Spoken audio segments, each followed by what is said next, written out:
तो चतुर्थ श्लोक मतलब एक एक श्लोक के स्तर को हम लेते हुए आ रहे हैं।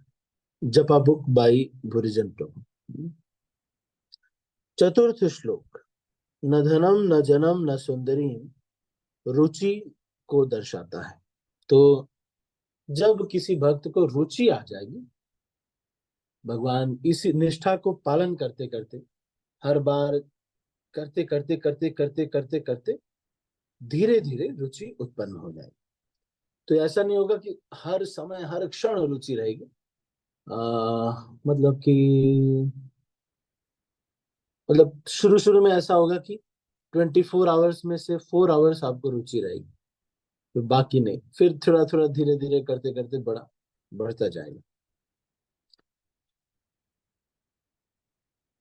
तो जब किसी भक्त को रुचि आ जाएगी, पवित्र नामों के जप में रुचि आ जाएगी, तो फिर उसको न धनम न जनम न सुंदरी, ये जो सारा है ये सब साक्षात्कार होने लगेगा। न धनम न जनम न सुंदरी, ये फिर वो उसको बोल करके वो मना करने का उसको आ जाएगा, नहीं मुझे नहीं चाहिए। इसी के पीछे सारा संसार वैसे भी भाग रहा है। अगर ये ना होता तो सब लोग एक जगह सुखदेव गोस्वामी के और 88,000 ऋषि महात्माओं के जैसे बैठे होते, बस क्लास सुन रहे होते। लेकिन क्योंकि ये है, इसी वजह से सारे लोग, सारा इस संसार में चल रहा है।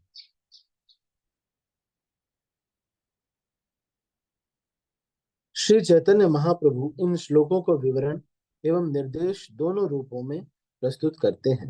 अर्थात हमें, जैसे मैंने आपको दो बताया कि एक तो ये लक्षण भी है, दूसरा इस तरह से करने पे भी आपको निष्ठा प्राप्त हो जाती है। तो ये विवरण भी है, ये निर्देश भी है। अर्थात हमें प्रत्येक श्लोक में दिए गए निर्देशों का पालन करने हेतु भगवान श्री कृष्ण के पवित्र नामों का जप करना चाहिए। इससे श्री कृष्ण के प्रति हमारा प्रेम क्रमशः विभिन्न चरणों में से होता हुआ विकसित होता जाएगा। श्रद्धा से रुचि तक, तत्पश्चात आसक्ति भाव व प्रेम भक्ति तक। प्रेम भक्ति का वर्णन शिक्षाष्टक के अंतिम श्लोक। हमें इन निर्देशों का पालन श्रील भक्ति विनोद ठाकुर द्वारा वर्णित भजन रहस्य के आधार पर करना चाहिए। प्रत्येक स्तर की गुणवत्ता। हम भक्ति के किसी एक चरण, उदाहरणार्थ श्रद्धा की आरंभिक अवस्था से बढ़कर भजन क्रिया तथा गुरु के मार्गदर्शन में भक्ति साधना तथा अनर्थ निवृत्ति तथा इसके भी परे अग्रसर होते जाते हैं। किंतु इसका अर्थ यह नहीं है कि जब हम आगामी चरणों में प्रवेश करते हैं तो पिछले चरणों से हमारा संबंध समाप्त हो जाता है। तो ये मतलब नहीं है इसका। ये मैंने पहले ही आपको बताया कि श्रद्धा शुरू में थोड़ा रहती है, धीरे धीरे बढ़ती जाती है। तो जो शुद्ध भक्त हो जाता है उसकी श्रद्धा बहुत अधिक होती है। तो इट्स लाइक ए पिरामिड, है ना, ऐसे ट्रायंगुलर पिरामिड, ऐसे ऐसे होता है।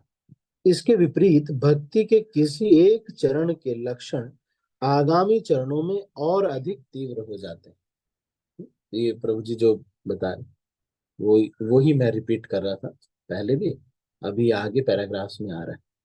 उदाहरण के लिए भजन क्रिया व अनर्थ निवृत्ति स्वाभाविक रूप से श्रद्धा को और गहन और सुदृढ़ कर देते हैं, क्योंकि जब हम अपने अनर्थों से निवृत्त होते जाते हैं तो हम पवित्र नामों द्वारा अपने हृदय के शुद्धिकरण को प्रत्यक्ष रूप से देख सकते हैं। जैसे जैसे हृदय शुद्ध होता जाता है, पवित्र नामों का जप और मधुर लगने लगता है। वह हमारी जप करने की अभिलाषा बढ़ती जाती है। इसी अभिलाषा व मधुरता को रुचि कहते हैं। किंतु रुचि के स्तर पर हमारी अवांछित प्रवृत्तियां घटती जाती, अनर्थ निवृत्ति। ऐसा नहीं है कि रुचि के स्तर पर अनर्थ निवृत्ति हो चुकी रहती, कुछ अभी भी अनर्थ बाकी रहते। वास्तविक अनर्थ निवृत्ति कब होती है? जब कोई व्यक्ति भाव भक्ति के स्तर पर पहुंच जाता है, प्रेम भक्ति के स्तर पर पहुंच जाता है, तब जाकर के अनर्थ निवृत्ति पूरी तरह से होती। तो भाव भक्ति के स्तर पे देखो, भरत महाराज भाव भक्ति के स्तर पे थे, और उनके अंदर जो सारे लक्षण दिखते थे भाव भक्ति के। लेकिन फिर भी उस समय भी उनको एक हिरन से आसक्ति हो गई, और किस तरह से, इसका मतलब अनर्थ निवृत्ति थोड़ा थोड़ा बची रहती है। अंतिम जब प्रेम भक्ति कोई व्यक्ति को प्राप्त होता है, तब वो अनर्थ निवृत्ति पूरी तरह से होती है। आगे क्या कह रहे हैं, क्योंकि जब हम अपने अनर्थों से निवृत्त होते जाते हैं, तो हम पवित्र नामों द्वारा अपने हृदय के शुद्धिकरण को प्रत्यक्ष रूप से देख सकते हैं। जैसे जैसे हृदय शुद्ध होता जाता है, पवित्र नामों का जप और मधुर लगने लगता है, और हमारी वह जप करने की अभिलाषा बढ़ती जाती है। तो अब देखो, मैंने तो बहुत सारे वरिष्ठ वैष्णवों को देखा कि ये सार यही सब हो रहा है उनसे। वो बहुत समय तक सब कुछ करने के बाद फिर इस्कॉन में आ गए। कुछ दिन तक तो पहले गुलाब जामुन वगैरह का सीजन चल रहा था, तो अपना किया। फिर सारे भक्त लोग भी बोले बहुत अच्छा, वेरी गुड वेरी गुड, आगे बढ़ो, आप ही लीडर हो, आप ही सब कुछ हो। स्टार्टिंग में सबको बोला था ना, आप सबसे मेन व्यक्ति आप। कुछ दिन बाद फिर जब उनको ये सारा चीज जब करने के बाद, खूब दिन के बाद, फिर उनको समझ में आता है कि वो मेरा जो भजन है उसमें मेरा ध्यान लगना, उसको मैं गंभीरता से करना मुझे बड़ा आवश्यक है। तो मैंने अभी अभी कुछ दिन पहले मैं कानपुर रथ यात्रा में था, लखनऊ लखनऊ रथ यात्रा में। इस बीच देवकी नंदन प्रभु जी आए थे। तब तो प्रभु जी का एज बहुत हो गया। एक समय था प्रभु जी एकदम थोड़ा लंबे हैं, बहुत अच्छे से, कोई भी चीज स्टैमिना बहुत था।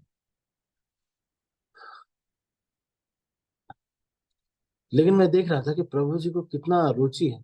जैसे ही समय मिल रहा था, बीट बैग में हाथ डाल रहे थे, माला कर रहे थे।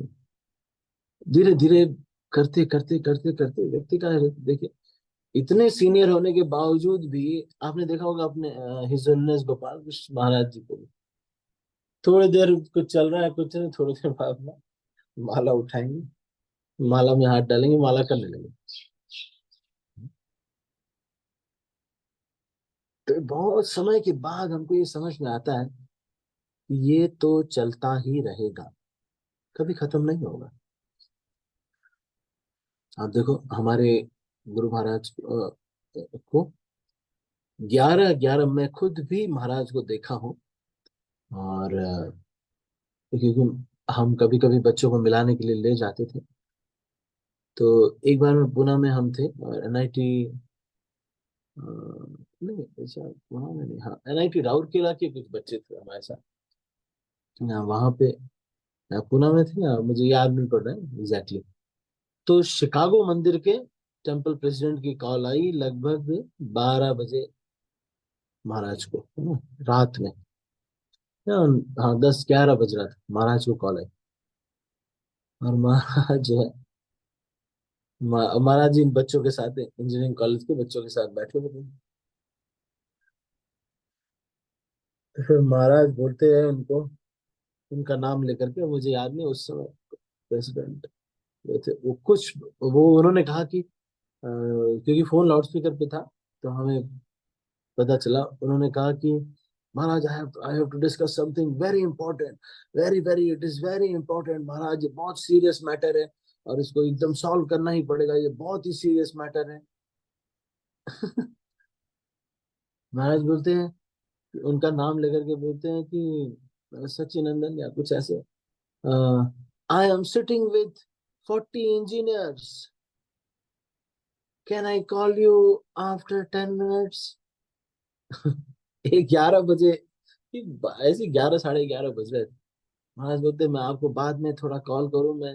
उसके बाद महाराज ने लगभग आधे घंटे सारे जितने भी बच्चे थे उनसे प्रश्न उत्तर लिया, क्या कर रहे हैं आप, सारा कुछ कर रहे हैं। इतने, इसके बावजूद भी, इतना हेक्टिक शेड्यूल होने के बावजूद भी, वो जब वीडियो आया था, जब वो महाराज आरती कर रहे थे, तो वो नहीं है, लेटे हुए महाराज का एक वीडियो आया था।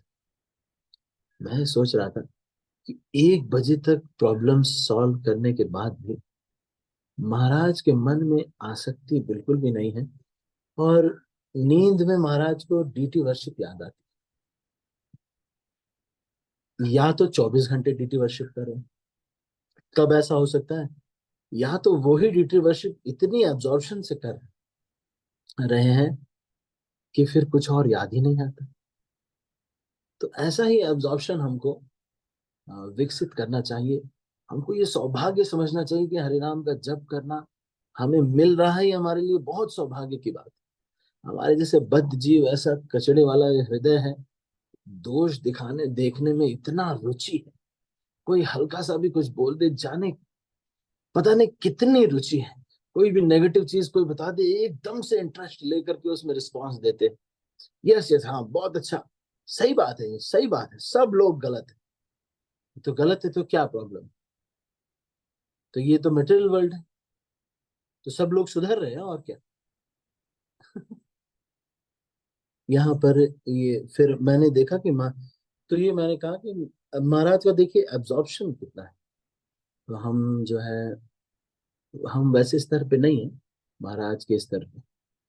पर ये है कि एक बार अजन्मा कृष्ण वो बता रहे थे कि जब आप कभी, जब आपको ये अवसर मिले मंगल आरती करने का, ये छोटी छोटी चीजों में ही रुचि उत्पन्न करनी, और बहुत बड़ी बड़ी चीजों में नहीं। यही बहुत एब्जॉर्प्शन से करना चाहिए। एक बार किसी ने, राधानाथ स्वामी महाराज से पूछा कि महाराज, अगर आप आध्यात्मिक जीवन को एक शब्द में बताना चाहते हैं, सिर्फ एक शब्द में, तो वो क्या होगा? तो महाराज ने कहा एब्जॉर्प्शन। एक शब्द में अगर बताना चाहेंगे तो एब्जॉर्प्शन। एब्जॉर्प्शन का मतलब ये है कि जो करो एकदम खो जाओ। अवसर कभी पता नहीं मिले ना मिले। आज हम हैं, देखो अभी क्लास चल रही है, कल कहीं जा रहे हैं, कोई कुछ गाड़ी में फॉल्ट हो गया या फिर कुछ हो गया, पता नहीं हम रहे ना रहे। तो जितना ये अवसर मिलता है जियो, तो भक्ति भजन है तो ऐसे ही करना कि आज अंतिम दिन। ऐसा जब हम पढ़ाई करते थे तब हमें बताएगा कि जियो, कि ऐसा जियो कि आज अंतिम दिन है। लोग, किसी का कुछ कर्ज मत रखो, और पढ़ाई ऐसी करो कि अनंत काल तक जीवित रहना है। तो यहाँ पे, ओह समय हो गया अभी ना। फलस्वरूप श्री कृष्ण के नामों में निरंतर बढ़ती हुई श्रद्धा का प्रकट होना स्वाभाविक है। तो अनर्थ निवृत्ति के साथ ही ये होता रहता है। प्रत्येक चरण के गौरवशाली लक्षण हमारे भक्ति पथ पर अग्रसर होने के साथ साथ गहन होते जाते हैं। यह स्पष्ट है कि कृष्ण के प्रियतम भक्त वृंदावन वासी प्रेम के सर्वोच्च स्तर पर विराजमान है। उनकी श्रद्धा, हृदय की शुद्धता, भजन क्रिया व नर्थ निवृत्ति भक्ति में उनकी निष्ठा, रुचि, आसक्ति व प्रेम अतुलनीय है। और वे अपना प्रेम कृष्ण के प्रति तथा उनके पवित्र नामों के कीर्तन सहित उनके यशोगान के द्वारा व्यक्त करते हैं। श्री कृष्ण रास नृत्य के दौरान गोपियों के मध्य से अदृश्य हो जाते हैं। तब ब्रज की ये गोपियां उनकी खोज में दिव्य शोक का अनुभव करती हैं। उस समय अपने कृष्ण प्रेम के उन्माद में वे भक्ति के सभी स्तरों के लक्षणों को पूर्णतः प्रकट करती हैं, और इस प्रकार अपने आनंद के चरमोत्कर्ष पर वे भी श्री कृष्ण के पवित्र नामों की शरण लेती हैं। तो इसके आगे की चर्चा हम कल करेंगे। ये अच्छा, एक मिनट। जोर जोर से कृष्ण के बारे में गाती हुई गोपियों ने पगलाई स्त्रियों के झुंड के समान उन्हें वृंदावन के पूरे जंगल में खोजा। यहाँ तक कि वृक्षों से भी उन कृष्ण के विषय में पूछताछ की, जो समस्त उत्पन्न वस्तुओं के भीतर तथा बाहर आकाश की भांति परमात्मा के रूप में उपस्थित है। श्रीमद् भागवतम 10:30-4। ठीक है, तो इसके आगे की चर्चा हम फिर कल करेंगे। ठीक है।